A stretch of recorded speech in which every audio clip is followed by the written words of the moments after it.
President Trump thought he was taking control when he launched a verbal assault on Jimmy Kimmel. He accused the late-night host of spreading vicious lies, deeply personal ones involving his own family.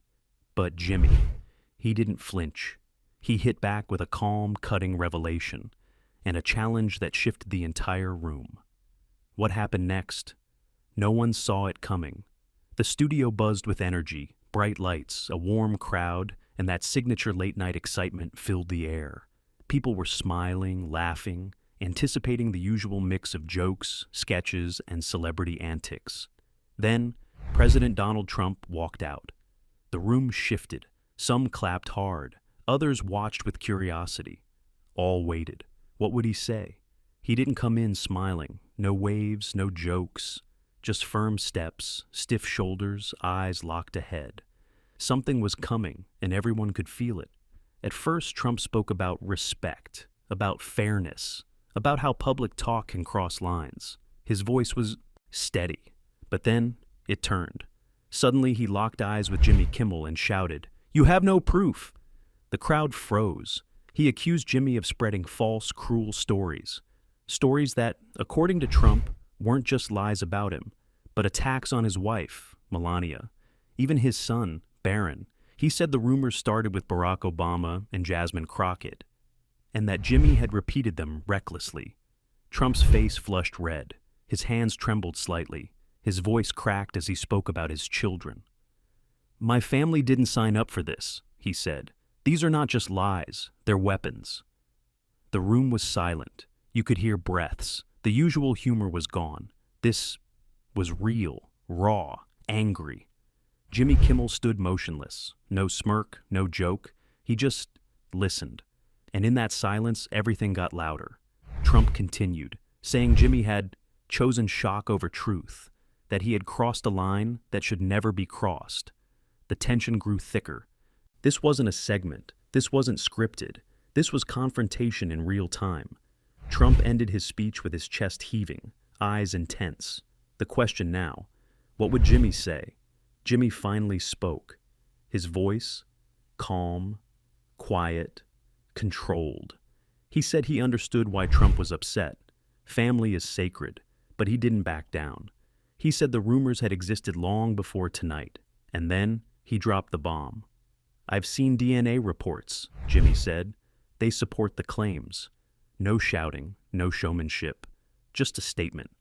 The audience gasped. Trump's face shifted, momentarily stunned. He shot back.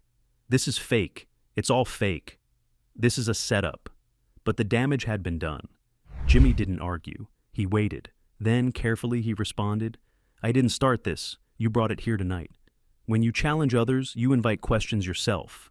Trump's voice rose again. He called it humiliation. He called it unfair. But Jimmy remained composed. Then Jimmy made the move that changed everything. "If you want it to stop, prove it."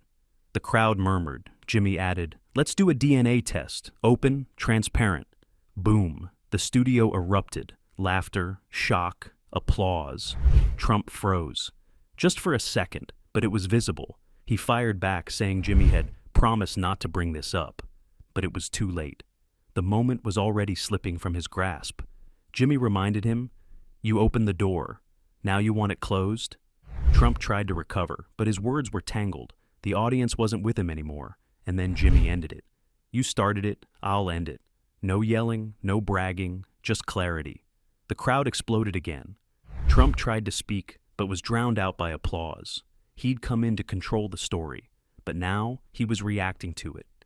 Jimmy had won, not with volume, but with composure. As Trump left the stage, the shift was undeniable. His entrance had been powerful. His exit, awkward, hesitant, almost reflective. He had attacked first. But Jimmy's calm, well-timed replies had flipped the narrative. People in the studio whispered and laughed nervously.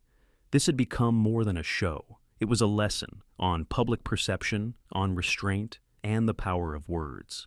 Jimmy hadn't mocked or insulted. He hadn't escalated. He had waited, then responded with clarity, and the audience knew exactly who had come out on top. In high-stakes moments, it's not always the loudest voice that wins. Sometimes, it's the calmest. Trump fired the first shot. But Jimmy Kimmel's response, measured, confident, and unforgettable, reminded us all words carry weight, timing shapes power, and composure, that's the real mic drop. Thanks for watching. If this showdown blew your mind, hit like, subscribe, and drop your thoughts in the comments. Until next time, stay sharp.